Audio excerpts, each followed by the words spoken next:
بسم اللہ الرحمن الرحیم. ایاک نعبد و ایاک نستعین. اللہ تیری عبادت کرتے ہیں اور صرف تیرے سے مدد مانگتے ہیں. میرے پاکستانیوں، تقریباً 26 سال پہلے جب میں نے تحریک انصاف شروع کی تو اس کے پرنسپل میں پھر سے آپ کو رپیٹ کرتا ہوں، کیونکہ یہ کبھی 26 سال یہ پرنسپل چینج نہیں ہوئے میرے. ایاک نعبد و ایاک نستعین، خودداری. تحریک کا نام انصاف، اور پھر فلاحی ریاست اور انسانیت. یہ 3 پرنسپلز تھے جو جب سے میں نے یہ پارٹی شروع کی ان 3 پرنسپلز پہ میں چلا ہوں.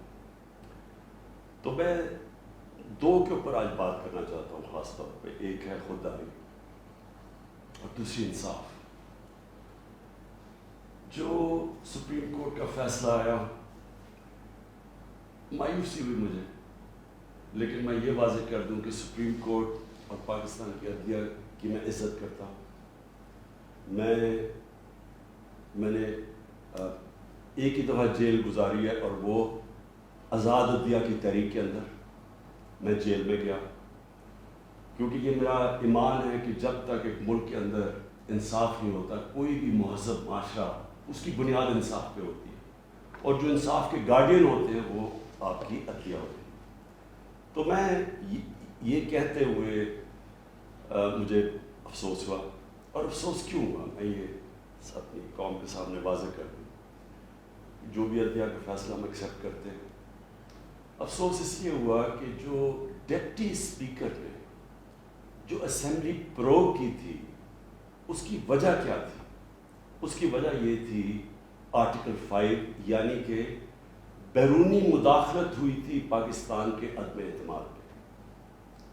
تو میں یہ چاہتا تھا کہ سپریم کورٹ کم از کم اس کو دیکھتا تو صحیح. یہ بڑا سیریس الزام ہے کہ ایک باہر سے ملک آپ کے اندر ایک پوری سازش کر کے ایک گورنمنٹ کو اس کے خلاف سازش کر کے اس کو گراتا ہے. تو اس کی اتنا سیریس ایلیگیشن تھی کہ میں چاہتا تھا کہ اس کی کوئی پروب ہو. کم از کم سپریم کورٹ وہ جو مراسلہ ہے، جو ڈاکیومنٹ ہے، کم از کم اس کو بلا کے دیکھ تو لیتا کہ کیا یہ جو ہم کہہ رہے ہیں کہ اتنی بڑی سازش ہے اور رجیم چینج کی کوشش ہے، کیا ہم سچ بول رہے ہیں یا نہیں بول رہے. تو مجھے تھوڑی سی مایوسی ہوئی، کیونکہ یہ اتنا بڑا ایشو ہے اور اس کے اوپر کوئی سپریم کورٹ میں بات نہیں ہوئی. اور دوسرا مجھے افسوس یہ ہوا کہ اتنی جلدی جتنا فیصلہ آیا، جو 63A، یعنی کہ جو کھلے عام ہارس ٹریڈنگ ہو رہی ہے، پولیٹیشنز کے ضمیر خریدے جا رہے ہیں، بھیڑ بکریوں کی طرح ان کو بند کیا جا رہا ہے ہوٹلز میں، اور ان کی قیمتیں لگائی جا رہی ہیں. سوشل میڈیا کا زمانہ ہے، بچے کو پتہ ہے کس قیمت کے اوپر اپنے ضمیر بیچ رہے ہیں. کون سی جمہوریت ہے یہ؟ کون سی دنیا کی جمہوریت میں اس چیز کی اجازت دی جاتی ہے؟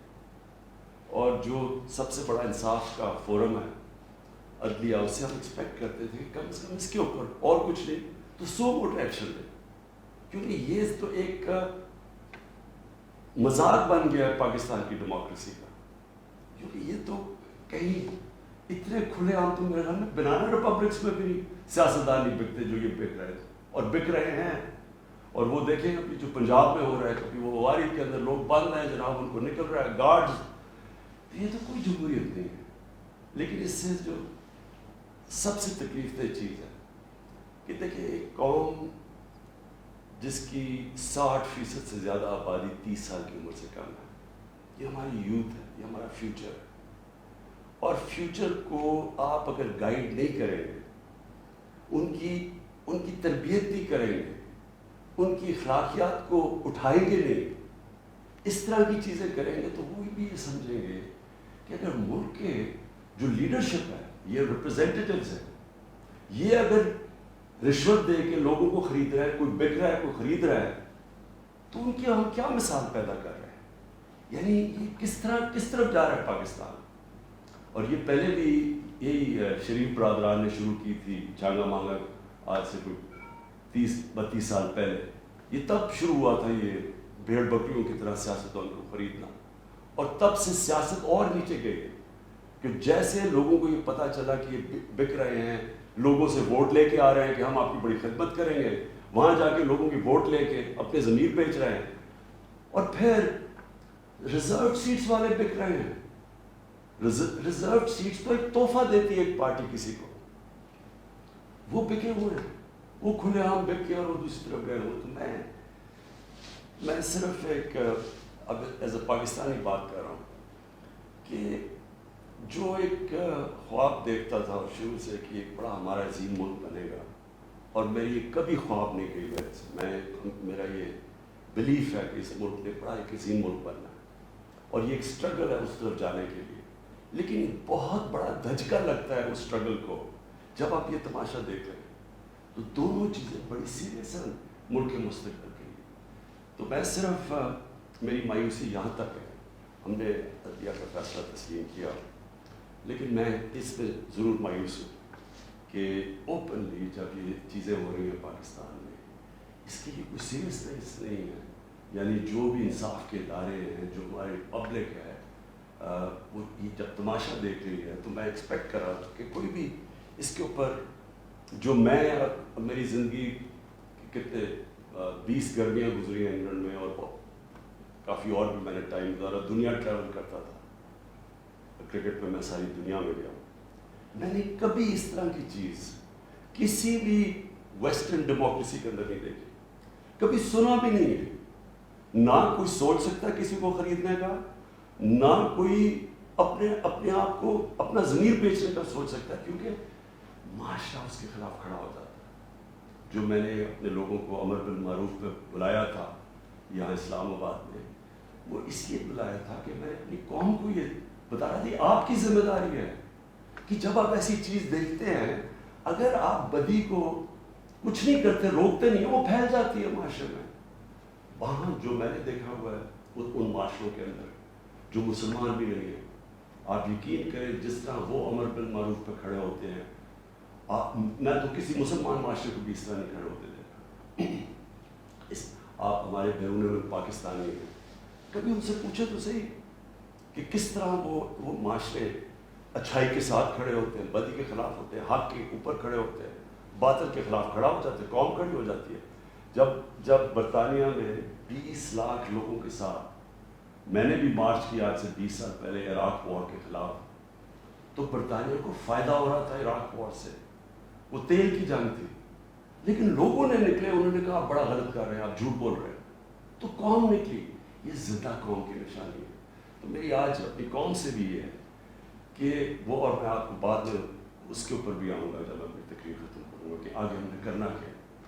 لیکن میں اپنی قوم کو بھی کہتا ہوں کہ اگر آپ اس طرح کی چیز کہ باہر سے سازش ہو کے گورنمنٹ گر رہی ہے اور وہ پلان کر کے پورا ایک پلاٹ ہے جس کے اوپر میں ابھی بات بتا رہا ہوں، تو یہ آپ نے اپنے آپ کو بچانا ہے. جو اپنے بچوں کا مستقبل بچانا چاہتا ہے اس ملک میں، آپ اگر اس کے خلاف نہیں کھڑے ہوں گے، کسی نے اور آ کے آپ کو نہیں بچانا. قوم کھڑی ہوتی ہے اس کے اوپر یہ بدی کے خلاف. اب میں آتا ہوں جی، یہ جو مراسلہ ہے یہ کیا ہے.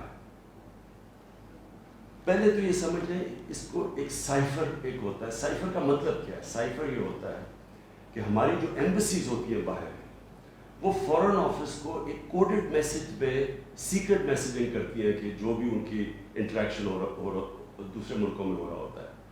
وکی لیکس کا آپ کو سنا ہوگا چند سال پہلے، وہ کیا تھا؟ وہ یہی تھا کہ امریکن ایمبسیز جو اپنے سیکرٹ ڈاکیومنٹس بھیج رہی تھی، وہ کسی نے ان کو ایکسپوز کر کے وہ پبلک میں آ گئی، وہ وکی لیکس تھی. تو اسی طرح جو آپ کا یہ جو سائفر میسج آتی ہے، یہ ٹاپ سیکرٹ ہوتی ہے. کیوں نہیں میں وہ کاغذ پبلک میں دے سکتا؟ کیوں نہیں میں میڈیا کو دے سکتا؟ کیونکہ اس کے اوپر کوڈ ہوتی ہے، اور اگر ہم وہ سائفر پبلش کر دیں تو باہر کی دنیا کو پتہ چل جائے گا کہ پاکستان کی کوڈ کیا ہے. لہٰذا ہماری جتنی بھی سیکرٹ انفارمیشن ہے وہ ساری ایکسپوز ہو جائے گی.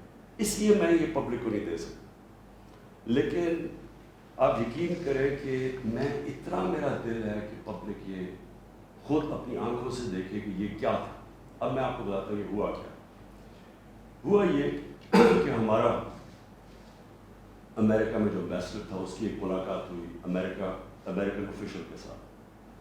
اب امریکن آفیشل جو تھا اس کی بس صرف میں تھوڑی سی بات آپ کو بتا دوں کہ اس نے کہا کیا. اس نے پہلے کہا کہ جی عمران خان کو روس نہیں جانا چاہیے تھا.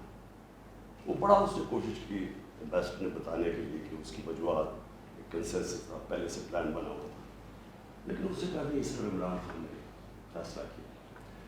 پھر وہ جو کہتا, اور میں یہ چاہتا ہوں آپ قوم ذرا غور سے میری بات سنیں, اس نے کہا کیا.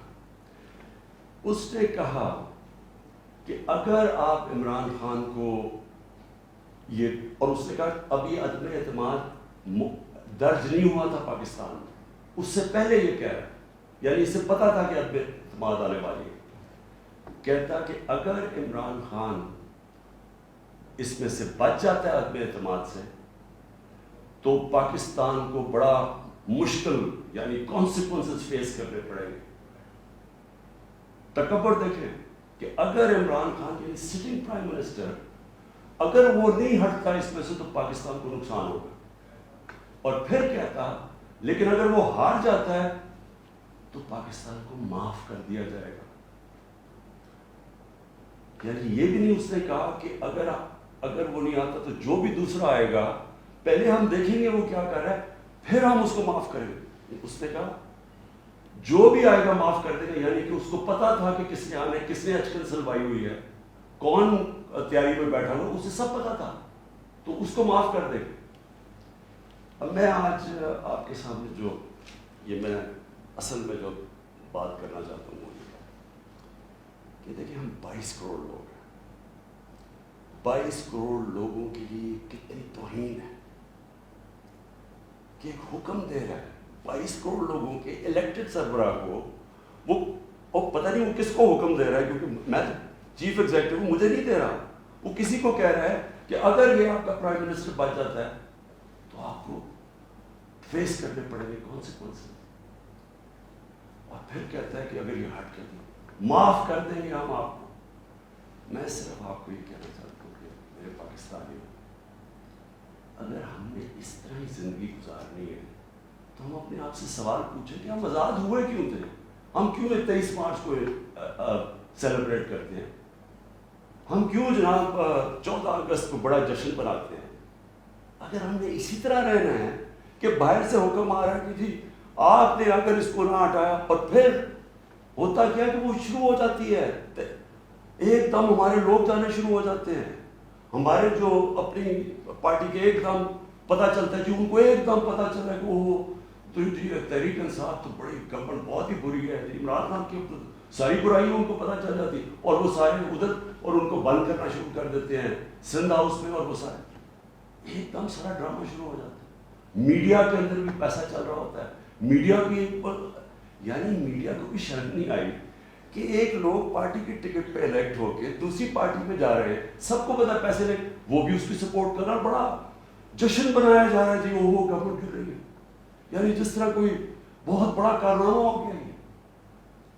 اور پھر ہمیں آہستہ آہستہ چیزیں پتہ چلنا شروع ہوتی ہیں. پتہ یہ چلتا ہے کہ ان کے ڈپلومیٹس, امریکہ کے ڈپلومیٹس ہمارے لوگوں سے مل رہے ہیں. چند مہینے پہلے ہمارے میرے اپنے دو آ کے, ایک میرا کے پی کا منسٹر عاطف خان, وہ مجھے بتاتا ہے کہ ہماری شندانہ ہماری ایم این اے ہے, وہ کہتے جی ہمیں امریکن ایمبیسی کو بلا کے انہوں نے باقاعدہ کہا کہ یہ عدم اعتماد آنے لگی عمران خان کے اوپر, اور ان سے بڑی یعنی چند مہینے پہلے ان کو پتا تھا کہ آ رہی ہے عدم اعتماد. تو آہستہ آہستہ پتا چلا کہ یہ تو پورا پلان بنا ہوا تھا, تو یہ پوری اسکرپٹ چل رہی تھی. تو میں پھر اپنی قوم سے کہنا چاہتا ہوں کہ دیکھیں یہ ضروری ہے ہم سب کے لیے فیصلہ کرنا کہ ہم کیا چاہتے ہیں. ہم ایک آزاد قوم بننا چاہتے ہیں, خوددار قوم بن کے رہنا چاہتے ہیں, یا اس طرح کے غلام چاہتے ہیں, اور کس طرح کے غلام. کیوں ان کو پتا تھا کہ جناب شیروانی سلائی ہوئی ہے شہباز شریف سے, اس نے باقاعدہ میسیجنگ کی, اس نے کہا جناب بیگرز آر ناٹ چوزرز, ان کو میسج کہ جی جو مقروض ملک ہوتا ہے اس کو غلامی کرنی پڑتی ہے, بیگرز آر ناٹ چوزرز. وہ دوسرا ان کا منسٹر بھیجتا ہے جی ہم تو لائف سپورٹ مشین پہ ہیں، تو وہ تو جب امریکہ چل بات کرتے، یعنی ہم تو ہیں غلام۔ پہلے تو ان دونوں سے پوچھو کہ آپ 30 سال سے یہ ساری آپ کی پارٹیز حکومت میں تھی، تو کس نے یہ لائف سپورٹ مشین اور یہ مقروض کیا ملک کو؟ یہ کیا 3.5 سال میں ہوا ہے؟ 30 سال سے تو آپ پاور میں بیٹھے ہوئے ہیں، اور آج آپ کہہ رہے ہیں کہ جی کیونکہ جی ہمیں پر قرضے چڑھے ہوئے ہیں تو ہمیں تو غلامی کرنی پڑے گی۔ مجھے یہ قوم کے سامنے میں رکھتا ہوں، دیکھیے مجھے تو مغرب باقی سب سے بہتر جانتی ہے، اگر کسی کو بھی وہ جانتی ہے اس ملک میں، وہ عمران خان کو جانتی ہے۔ مجھے تو 30 سالوں سے وہ جانتے ہیں لوگ، میری تو ان کے پاس ساری پروفائل پڑی ہے، تو وہ کیوں یہ کہہ رہے ہیں کہ جی اس کو نکالنا ہے؟ کیا میں نے ان کے غلطی کی ہے؟ کیا جرم کیا ہے؟ اور میں آپ کو بتاتا ہوں جرم کیا ہے۔ سب سے بڑا جرم یہ ہے کہ انہوں نے ساری پروفائل جب میری دیکھی، اور ان کو پتہ ہے پہلے سے کہ اس نے ڈرون اٹیکس کی مخالفت کی، اس نے عراق وار کی مخالفت کی، اس نے افغانستان مسلسل کہتا رہا کہ یہ ملٹری سلوشن نہیں ہے افغانستان میں، یا یہاں مذاکرات سے بات ختم ہو۔ اس نے ڈرون اٹیکس جب ہوئے یہاں، یہی جو بیگرز اینڈ ناٹ چوزرز، یہ اور اس کا بھائی جب پاور میں تھے، اور آصف زرداری، تو 400 ڈرون اٹیکس جب پاکستان میں ہوئے تو کس نے بولا؟ کس نے مظاہرے کیے؟ کس نے دھرنے دیے؟ عمران خان نے دیے۔ تو ان کو سب پتا تھا، ان کو یہ پتا ہے کہ عمران خان نہ اس کی کوئی چوری کے پیسے باہر پڑے ہیں، نہ اس کی کوئی جائیداد باہر پڑی ہے، نہ اس کی کوئی باہر بینک اکاؤنٹس ہے، یعنی کہ وہ کنٹرول نہیں ہو سکتا۔ تو لہٰذا یہ اس کا قصور ہے کہ کیونکہ وہ ہمارا پتلا نہیں بن سکتا، اس لیے اس کو ہٹانا بڑا ضروری ہے۔ اور یہ سارا کچھ جو ڈرامہ ہو رہا ہے، یہ صرف ایک آدمی کو ہٹانے کے لیے ہو رہا ہے۔ تو ان کی کیا ان کو خاصیت پسند ہے؟ ان کو پتہ ہے کہ اپنے پیسے کے لیے یہ اس ملک کی ہر قسم کی قربانی دینے کے لیے تیار ہے۔ 400 ڈرون اٹیکس میں نے بتایا، یہ کبھی ان کے منہ سے سنا تھا کہ یہ ہر ہیومینیٹیرین لاز، ہر ہیومن رائٹس کی وائلیشن ہے کہ آپ کسی آپ ان کی مدد کر رہے ہیں، آپ قربانیاں دے رہے ہیں، اور وہ آپ بھی بمباری کر رہے ہیں۔ اور بمباری کس طرح لوگوں کو مار رہے ہیں؟ ایک آدمی 4000 میل سے فیصلہ کرتا ہے کہ جناب یہ دہشت گرد ہے، اوپر سے بٹن دباتا ہے، وہ نیچے مار جاتے ہیں۔ ادھر فلمیں بنی ہیں امریکہ کے اوپر، اس کے اوپر ایک میں نے فلم بھی دیکھی ہوئی ہے، یہ جو ڈرون اٹیکس کرتے تھے، کس کو اب کابل میں ڈرون اٹیک ہوا تھا، پہلے رپورٹ آئی جی کہ پتہ نہیں 8 وہ آئیسل کے ممبرز مار گئے، دہشت گرد مار گئے، اگر اگلے دن پتہ چلا جناب ایک آدمی اور اس کے بچے مار گئے۔ تو آپ کو پتہ ہے کہ کتنی دفعہ قبائلی علاقے کے اندر اس طرح لوگ مارے، ہمارے لوگوں کو کیسے، یعنی 400 ڈرون اٹیکس ایک دم مدرسے میں کر دیا، 80 بچے بیچارے مار گئے، شادیوں پہ اٹیک ہو گیا، کوئی پوچھنے والا نہیں تھا، کیونکہ یہ اپنے پیسے کے غلام ڈرے ہوئے تھے کہ کہیں وہ ناراض ہو گیا تو ہمارا وہ حال نہ ہو جو آج روسیوں کا حال ہو رہا ہے، جو یوکرین کی جنگ کی وجہ سے آج روسیوں کے وہ ضبط کر رہے ہیں اکاؤنٹس، ان کے آج وہ جو ان کے آف شور اکاؤنٹس ہیں، جو ان کی پراپرٹیز ہیں، وہ ضبط کر رہے ہیں۔ تو یہ تو اس لیے کنٹرولڈ ہے، اور اس لیے وہ چاہ رہے ہیں کہ یہ آ جائیں تاکہ پھر سے پاکستان کو جو وہ فیصلہ کرے ہم وہ کریں۔ تو میں پھر سے اپنی قوم کو کہتا ہوں، ہمیں یہ فیصلہ کرنا ہے کہ ہمیں کس طرح کا پاکستان چاہیے۔ میں آپ کو آج مجھے افسوس اور تکلیف بھی ہوتی ہے کہتے ہوئے، ہمارے ساتھ ہی ہندوستان آزاد ہوا تھا، میں ہندوستان بھی باقیوں سے بہت بہتر جانتا ہوں، میری دوستیاں بھی تھیں، کرکٹ کی وجہ سے بڑا مجھے رسپیکٹ بھی ملا، پیار ملا، میں میری لوگوں سے واقفیت بھی بڑی ہے۔ مجھے بڑا افسوس ہے کہ یہ صرف ایک RSS کی آئیڈیالوجی کی وجہ سے، اور یہ جو کشمیر میں انہوں نے کیا ہے اس کی وجہ سے ہمارے تعلقات نہیں۔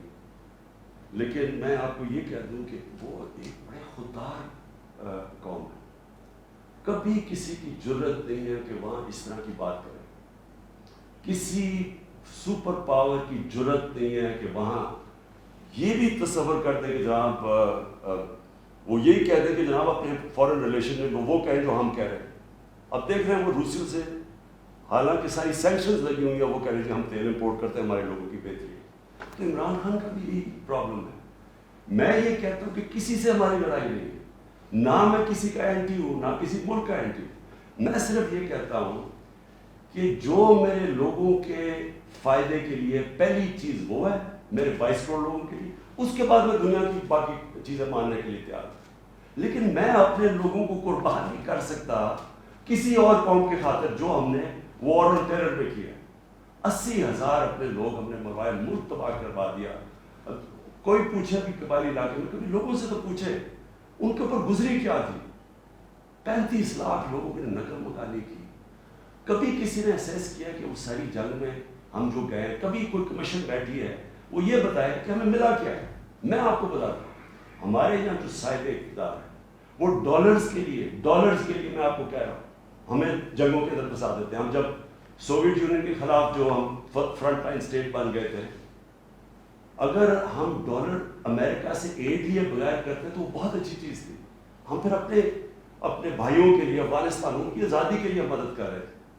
لیکن جب ہم کہہ رہے ہیں کہ یہ پینٹس ہے، ہمیں اتنے پیسے چاہیے، پیسے لے کے جب آپ کسی کے ساتھ شرکت کرتے ہیں وہ آپ کی عزت نہیں کرتے۔ جیسی وہ ہم افغانستان کا وہ روسی جب وہاں سے گئے، 2 سال کے بعد پاکستان کے اوپر سینکشنز لگ گئی، کسی نے نہیں پرواہ کی کہ ہم نے کتنی قربانی دی۔ 5 لاکھ ریفیوجی، 5 ملین 50 لاکھ پاکستان میں ریفیوجیز تھے۔ کلیشنکوف، سیکٹیرین ٹیررزم، وہ سارا اس کے فوق کسی نے نہیں اپریشیٹ کیا کہ جی پاکستان، بلکہ انہوں نے سینکشنز لگا دی کیونکہ وہ ہم تو پیسے دے رہے ہیں، اس لیے کوئی پرواہ۔ وہ پھر 9/11 آیا، پھر ہم ان کے ساتھ چلے گئے اور پھر ہم نے کہا جی ہاں ہم بڑی کوئی جنگ لڑ رہے ہیں۔ پہلے ہم فورن آکوپیشن کے خلاف جنگ لڑ رہے تھے، اب ہم کہہ رہے ہیں کہ جو فورن آکوپیشن ہے اس کے خلاف جو لڑتا ہے وہ دہشت گرد ہے اپنے ملک کو۔ تو کتنی پاکستانوں کی ذلت ملی ہمیں اسے۔ کبھی آپ اینالائز کریں کہ اس سے ہمیں فائدہ کیا ہوا، نقصان کیا ہوا۔ مجھے پتہ ہے کیا نقصان ہوا، اور مجھے پتہ کہ ہمیں اسے کوئی فائدہ بھی نہیں اور اپریشیٹ بھی نہیں ہوا ہے، بلکہ وہاں بھی ذلت اٹھانی پڑی۔ تو میرا پوائنٹ یہ ہے کہ اس ملک نے کبھی یہ فیصلہ کرنا ہے کہ ہماری فورن پالیسی جب تک ہمارے لوگوں کی بہتری کے لیے نہیں ہوگی، ہم نے کوئی قسم کی فورن پالیسی نہیں بنانی، کیونکہ اب ہماری 22 کروڑ لوگ ہیں۔ ہمیں سب سے زیادہ کوشش کرنی ہے کہ کیسے ہم نے اپنے لوگوں کو غربت سے نکالنا۔ وہ غربت سے ہم تب نکالیں گے جب ہم کسی کانفلکٹ کا حصہ نہ بنیں، جب ہم امن میں شرکت کریں لیکن جنگ میں کسی کے ساتھ شرکت نہ کریں۔ اگر کوئی کہ بیسس چاہیے تو نہیں ہم بیسس دے سکتے، کیونکہ ہم پہلے کوئی مار کھا چکے ہیں اس میں۔ اس لیے وہ مجھے افسوس سے کہنا پڑتا ہے کہ ان کو وہ لوگ پسند ہیں جو کہ ان کی ہر بات مانیں گے، جو کہیں گے کہ بیگرز آر ناٹ چوزرز، جو کہیں گے کہ جی پاکستان لائف سپورٹ مشین پہ تو مدد کرو۔ ان کو اس طرح کے لوگ چاہیے، یعنی جو پہلے سے ہی گرے ہوئے ہوں گے۔ وہ کہتے ہیں نا وہ طفل کیا گرے جو گھٹوں کے بل چلے، جو گھٹوں کے اوپر بیٹھے وہ ان کو پسند۔ لیکن میں اپنی یوتھ سے آج کہنا چاہتا ہوں کہ دیکھیں، آپ کا مستقبل آپ کے ہاتھ میں ہے، ملک کی ساورنٹی آپ کے ہاتھ میں ہے۔ اپنی جمہوریت کو، اس کی حفاظت کون کرتا ہے؟ کوئی فوج نہیں کر سکتی جمہوریت کی حفاظت، کوئی باہر سے فورن پاور نہیں کر سکتی۔ قوم اپنی جمہوریت کی حفاظت کرتی ہے، قوم اپنی ساورنٹی کی حفاظت کرتی ہے۔ یہ جو ہماری ساورنٹی کے اوپر اٹیک ہوا ہے، میں آج آپ کو کہہ رہا ہوں، آج آپ اس کے اوپر سٹینڈ نہیں لیں گے، آگے سے یہ ہوا کرے گا کہ جو بھی آئے گا نا پاور میں، جو بھی آئے گا وہ پھر سب سے پہلے دیکھے گا کہ جب کوئی سپر پاور تو ناراض نہیں ہو رہی، اور وہ پھر وہی کرے گا جو وہ چاہیں گے، کیونکہ اس کو ڈر ہوگا کہ انہوں نے 5, 10, 15 ارب روپیہ خرچ کرنا اور میری کرسی الٹا دینی، اور وہ انہیں اپنی پاور بچانے کے لیے پھر وہ سارے، جس طرح یہ ہے کہ بیگرز آر ناٹ چوزرز، اسی طرح کے لوگ آئیں گے۔ کوئی بھی جب تک قوم اپنی لیڈرشپ کے ساتھ نہیں کھڑی ہوگی اور قوم نہیں کہے گی کہ ہم اپنے ملک کو ایک آزاد ملک دیکھنا چاہتے ہیں، ہماری فورن پالیسی ساورن ہونا چاہیے، ہم اپنے ملک کے مفادات کے لیے، اپنی قوم کے لیے، ہمارے جو لوگ ہیں 22 کروڑ لوگ، ان کے فائدے کے لیے فورن پالیسی بنے گی۔ اور وہ فورن پالیسی وہ ہے جو ہم سب سے اچھے تعلقات رکھیں۔ ہم امریکہ کو بار بار ان کو سمجھائیں کہ ہم کوئی میں عمران خان اینٹی امریکن نہیں ہے، لیکن ہم نے بڑی بری حالات دیکھے ہوئے ہیں۔ ہم نے آپ کی جو ہم کو ٹیشو پیپر کی طرح استعمال ہونے والی قوم نہیں ہے کہ آپ استعمال کریں اور پھر پھینک دیں. ہم آپ کے ساتھ جب جو ایک ورڈ ہوتا ہے میوچلی بینیفٹ, آپ کو بھی جس کا فائدہ ہو ہمیں بھی فائدہ ہو. ون سائڈڈ ریلیشن شپ کسی سے نہیں چاہیے. اور پھر میں کہتا ہوں ہندوستان کو دیکھ لیں, اتنی کسی کی جرت نہیں, کسی کی جرت تھی کہ اس طرح کی بات کرتے ہیں ہندوستان میں. یورپین یونین کے جب امبیسڈرز نے یہاں بالکل پروٹوکول کے خلاف سٹیٹمنٹ دی کہ جی پاکستان کو روس کے خلاف سٹیٹمنٹ دینی چاہیے, کیا وہ ہندوستان میں یہ کہہ سکتے ہیں؟ کیا ان کی جرت ہے ہندوستان میں ایسی سٹیٹمنٹ دیتے ہیں؟ کیونکہ ہندوستان ایک ساورن ملک ہے اور ہم ساتھ ہی آزاد ہوئے تھے. تو میری اپنی قوم سے یہ ہے کہ دیکھیں آپ نے اپنی ساورنٹی کو پروٹیکٹ کرنا. اور میں نے آخر میں اپنی یوتھ سے جو میں بات کرنا چاہتا تھا کہ دیکھیں میں تو یہ امپورٹڈ گورنمنٹ کو بالکل تسلیم نہیں کروں گا. میں نکلوں گا اپنی قوم کے اندر. میں تو میری تو کوئی باپ پالیٹکس میں نہیں تھا, میرا کوئی رشتہ دار یا کوئی میں پولیٹیکل فیملی سے تو تھا نہیں. میں نے تو شروع کی عوام کے اندر نکل کے 14 سال مذاق اڑتا رہا. تھوڑے سے لوگ تھے میرے ساتھ اور کرتے کرتے اللہ کا کرم ہے کہ ایک دن اللہ نے عوام کے دل میری طرف موڑ دیے اور ایک دم پبلک آنی شروع ہو گئی. اور ابھی جو میں اس کا لاکھ لاکھ شکر ادا کرتا ہوں کہ ابھی جو ہمارا یہ بریک ڈاؤن میں اسلام آباد میں جو جلسہ ہوا, میرے خیال میں ملک کی تاریخ میں اتنی بڑی ایسے پبلک نہیں نکلی. تو میں تو پبلک نہیں مجھے لے کے آئے ہیں, پبلک کے ساتھ ہی میں نے آنا ہے. میں نے اس لیے شاید ہی پاکستان میں اس کی کوئی مثال نہیں ہے کہ جب انہوں نے وہ عدم اعتماد میرے اوپر یہ لے کے آئے تو میں نے اپنی اسمبلی ڈیزالو کر دی, اپنے آپ کو ڈیزالو کر دیا اور عوام کے پاس, میں نے کہا لوگوں کے پاس جاتا کہ الیکشن کروائیں, فیصلہ کریں, الیکشن سے الیکٹ کریں لوگوں کو. یہ کیا طریقے جی پیچھے سے مل کے کوئی باہر سے کانسپریسی پیسے دے کے کوئی ادھر خرید کے اور جناب آپ وزیر اعظم بن گئے. یہ کون سی جمہوریت ہے؟ یہ کس جمہوریت کے اندر اس طرح کے وزیر اعظم بنتے ہیں؟ کیا اس کی کریڈیبلٹی رہ گئی؟ اور وہ کیا بنے گی پارلیمنٹ جس کے اندر جو ایک دوسرے کو چور کہتے, سارے ایک دوسرے کو یہ چور کہتے تھے, ساروں نے ایک دوسرے کے اوپر کرپشن کیسز بنائے, سب ایک دوسرے کے اوپر ایسی زبان استعمال کرتے. 20 سال دیکھ رہے کیا کیا ایک دوسرے کو کہتے. اب یہ سارا یہ جب گٹا اکٹھا ہو جائے گا اور صرف ایک مسئلہ ہو, کسی طرح بس پاور مل جائے تاکہ پھر سے پہلے جو NRO 1 ملا تھا ان کو, ساروں نے انہوں نے مل کے جو چوری کی, جنرل مشرف نے انہوں نے NRO دے دیا. اب یہ NRO 2 ہوگا, آتے ساتھ ہی پاور. اچھا کیوں نہیں عوام کے پاس گئے؟ انہوں نے کہا 3.5 سال کہ جناب یہاں تو بڑی نااہل حکومت ہے, یہ ایسے ہے, لوگوں میں جائیں گے وہ انڈے ماریں گے. تو ہم تو کہہ رہے ہیں لوگوں میں آؤ, اور اب یہ پوری کو اب بھاگ رہے ہیں لوگوں کے اندر. کیوں یہ بھاگ رہے ہیں؟ کیونکہ ان کا مقصد کوئی عوام کی پالیٹکس نہیں ہے. ان کا مقصد صرف یہ ہے کہ وہاں اسمبلی میں آئیں. سب سے پہلا یہ کام میں آج آپ کو کہہ رہا ہوں, اور میری قوم آپ کو اس کے اوپر نظر رکھنی ہے کیونکہ یہ آپ کا پیسہ چوری ہوا ہوگا. انہوں نے نیب کو ختم کرنا ہے, انہوں نے اپنے کرپشن کیسز ختم کرنے ہیں. اس وقت حالات یہ ہیں کہ یہ جو سارے ضمانت کے اوپر ہیں, یہ ان کو کیا ڈر کس چیز کا ہے؟ ان کے سارے کیسز آنے لگے سامنے, تو وہ جلدی جلدی ہٹانا چاہتے تھے کہ کسی طرح یہ اپنے کیسز سے نکل جائے. تو آپ قوم نے نظر رکھی ہے. پھر انہوں نے, میں دوسری چیز آپ کو کہوں, یہ کبھی انہوں نے نیوٹرل امپائر سے میچ نہیں کھیلا.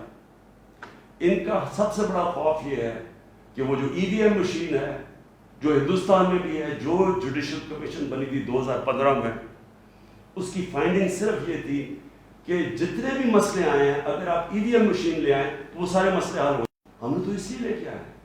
میں کرکٹ کی دنیا میں وہ 200 سالہ تاریخ میں جو کیپٹن نیوٹرل امپائر لے کے آیا تھا, میری یہی کوشش تھی کہ میں پاکستان میں وہ الیکشن کرواؤں جو صاف اور شفاف سب مان جائیں, کیونکہ ہر الیکشن کے اندر شور مچتا تھا. اور یہ وہ ریورس کریں گے, یہ EVM مشین اس لیے ختم کریں گے کیونکہ انہوں نے دھاندلی کرنی ہے. انہوں نے ساری زندگی دھاندلی کی ہے. اور دوسری اوورسیز پاکستانی کی ووٹیں, جو اوورسیز پاکستانی ہیں وہ 90 لاکھ اوورسیز پاکستانی, ان کی ریمیٹنسز پہ ملک چلتا ہے. وہ آج اپنا پیسہ بند کر دے تو ہم بینکرپٹ ہیں. وہ جو بیچارہ پاکستانی باہر بیٹھا ہوا ہے, کیا آپ کیوں نہیں ان کو ووٹنگ رائٹ دینا چاہتے؟ ان کے لیے ہم نے آئی ووٹنگ لے کے آئے تھے, ٹیکنالوجی کا استعمال, تو انہوں نے وہ ختم کر دی ہے.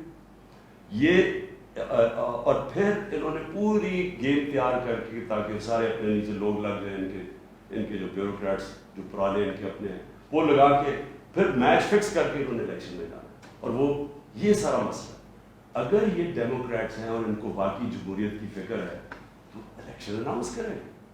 آپ کہہ رہے ہیں نا کہ آپ بڑے پاپولر ہیں تو آئے الیکشن اناؤنس کریں، میدان میں آ جائیں، دیکھیں پبلک کس کو ووٹ دیتی ہے. تو میں اپنی قوم کو آخر میں میری زندگی اسٹرگل ہے، کسی نے اتنی لمبی اسٹرگل نہیں کی کہ کسی نے 22 سال اپنی زندگی کے نہیں گزارے اسٹرگل کر کے آخر میں کامیاب ہونا. تو میں تو اسٹرگل کے اوپر یوزڈ ہوں، میں تو اب ایک اسٹرگل کے لیے تیار ہو گیا. میں نے تو اب پبلک میں نکلنا ہے اور میں نے اسٹرگل کرنی ہے. میں آج اپنی ساری قوم کو کہہ رہا ہوں، یہ امپورٹڈ حکومت جو لانے کی کوشش ہو رہی ہے، پرسوں سنڈے کو آپ نے سب نے عشاء کے بعد آپ نے سب نے نکلنا ہے اور ایک زندہ قوم کی طرح احتجاج کرنا ہے، پرامن احتجاج کرنا ہے. میں پھر سے کہتا ہوں، کبھی بھی آپ نے احتجاج پہ توڑ پھوڑ اور کچھ تصادم نہیں کرنا، پرامن احتجاج. لیکن آپ نے بتانا ہے کہ دیکھیں آپ نے اپنی فیوچر کو کی حفاظت کرنی ہے، آپ نے اپنی جمہوریت، اپنی سوورنٹی کی حفاظت کرنی ہے، اپنی آزادی کی حفاظت کرنی ہے. یہ جو باہر سے امپورٹ کر کے سازش کر کے اور ضمیر خرید کے یہ ڈرامہ جو ہو رہا ہے، آپ نے اس کے پروٹیسٹ کرنا ہے. یہ آپ کا فرض ہے. ایک زندہ قوم امر بالمعروف پہ کھڑی ہوتی ہے، اس سے قوم ایک زندہ قوم کو پتہ چلتا ہے لوگوں کو. اور میں یہ بھی کہہ دوں آخر پہ کہ جو تاریخ ہے وہ کبھی کسی کو معاف نہیں کرتی. کون کیا رول پلے کر رہا ہے، تاریخ میں ہمیشہ یہ چیزیں سامنے آ جاتی ہیں. کون سے سپریم کورٹ کے فیصلے اچھے اور کون سے اس ملک کے لیے نقصان دہ، یہ ساری آپ تاریخ اٹھا کے دیکھ لیں، سامنے آ جاتا ہے. تاریخ کبھی کسی کو معاف نہیں کرتی، لیکن ایک زندہ قوم ہمیشہ اپنے حقوق کے لیے کھڑی ہوتی ہے. اور ہمیشہ آپ کی سب سے بڑی کہ آپ نے یہ غلامی نہیں قبول کرنی، ایک آزاد قوم کی طرح آپ نے کھڑے ہونا. ایاک نعبد و ایاک نستعین، لا الہ الا اللہ، کوئی خدا نہیں اللہ کے سوا. یہ نعروں پہ پاکستان بنا تھا، اس کے لیے قربانیاں دی تھی لوگوں نے. اس لیے قربانیاں نہیں دی تھی کہ کوئی باہر سے آ کے امپورٹڈ گورنمنٹ اوپر بٹھا دے اور ہم چپ کر کے تماشا دیکھتے رہیں.